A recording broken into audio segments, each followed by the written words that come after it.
ओम नमः शिवाय। निर्वाण षटकम आज आखिरी श्लोक और आखिरी दिन इसका। और यहाँ पर आखिरी लाइन में बहुत सुंदर कहा जा रहा है कि ना मेरा किसी से संग होता है और ना मेरी किसी से मुक्ति होती है। ये बहुत बड़ी बात है, शायद हम लोग समझ ना पाए लेकिन कोशिश करेंगे। वो कहना चाह रहे हैं कि मेरा संग भी किसी से नहीं होता और मेरी मुक्ति भी नहीं होती। मैं चिदानंद हूँ, मैं शिव हूँ। संग नहीं होता का मतलब क्या है? आप इसको ऐसे समझिए, जैसे आपने बहुत सारे घड़े भर रखे हैं जल से, और कुछ घड़ों में सुंदर साफ पानी है और कुछ घड़ों में गंदा पानी है। तो गंदा पानी हमारे लिए गंदा है और साफ पानी हमारे लिए साफ है। लेकिन जब सूर्य का प्रकाश आता है तो सूर्य के प्रकाश से साफ जल के अंदर क्या होता है? तो सूर्य के प्रकाश से साफ जल के अंदर प्रतिबिंब बनता है, गंदे जल के अंदर भी प्रतिबिंब बनता है। सूर्य उन दोनों के लिए एक है। प्रकाश और परमात्मा सब जीवों के लिए एक है। अब गंदे पानी से सूर्य का कुछ बिगड़ा नहीं, साफ पानी से सूर्य का कुछ बना नहीं। यही कहना चाहते हैं कि ना संग नहीं है और ना मुक्ति है। संग नहीं है, मुक्ति नहीं है, परमात्मा के प्रकाश से सब प्रकाशित है। उस परमात्मा को, उस ईश्वर को, उस अनंत को, उसी के प्राण से सब चल रहे हैं, उसी के प्रकाश में सब चल रहा है, उसी के प्रकाश में पुण्यम भी हो रहे हैं, पाप भी हो रहे हैं। और वो क्या है? समत्व। समत्व का मतलब होता है एक जैसा, वो नहीं बिगड़ता। बहुत सुंदर बात कि एक बहुत वेदांत की एक लाइन आती है, जागे बुद्धि सोवे बुद्धि मोको लगे नरंचक रेख। मैं जो हूं मैं प्रकाश रूप हूं। जब मैं साक्षी हो जाता हूं और जब मैं चेतन हो जाता हूं, और जब मैं चेतन हो जाता हूं तो फिर ना मैं जाग रहा हूं ना मैं सो रहा हूं, मैं हूं। ये एक बहुत वेदांत की ऊंची अवस्था है जिसे गाते हुए अंत में कहा जाता है कि ना मेरा संग है न मुक्ति है। अहम निर्विकल्प निराकार रूप। निर्विकल्प हूं, निराकार हूं, और जिस आकार में मैं जाता हूं उसका आकार ले लेता हूं।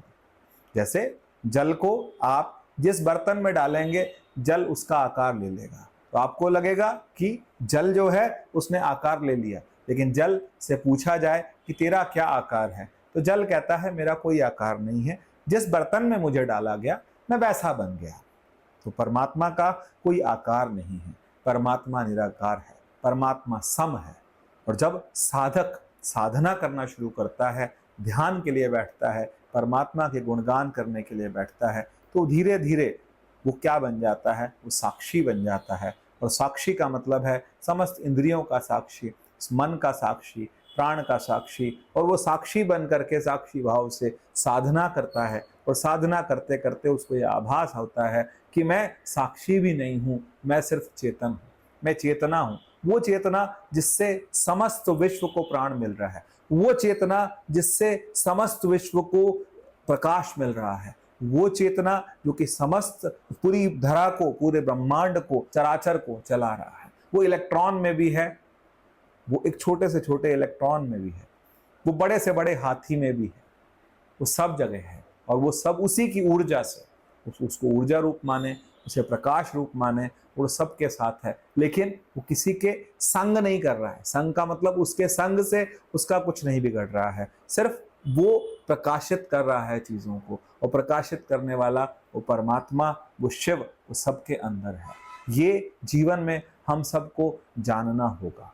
और जब हम जान लेंगे, जब हम समझ लेंगे, कई लोग समझ नहीं पाते, बुद्धि प्रधान नहीं होते, समझ प्रधान नहीं होते, तो वो समझ नहीं पाते। तो फिर वो क्या कहते हैं कि हम भक्ति करते हैं। हाँ, हम भक्ति करते हैं, उस आकार की भक्ति करते हैं, उस आकार रूप परमात्मा की, उसका एक मूर्ति लेते हैं, उसकी पूजा करते हैं। और वो मूर्ति की पूजा करते करते करते एक समय ऐसा आता है कि वो मूर्त सब जगह दिखती है।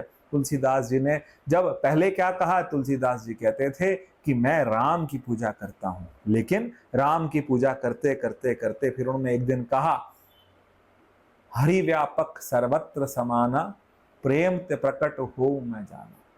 परमात्मा सर्वत्र है और वो सर्वत्र हो करके कहां से प्रकट होता है कि प्रेम से प्रकट होता है। और उसके बाद एक सुंदर बात, परमात्मा को विराट रूप में, निराकार रूप में जब वो कहते हैं सिया राम मैं सब जग जानी, करहूं प्रणाम जोरि जुग पानी।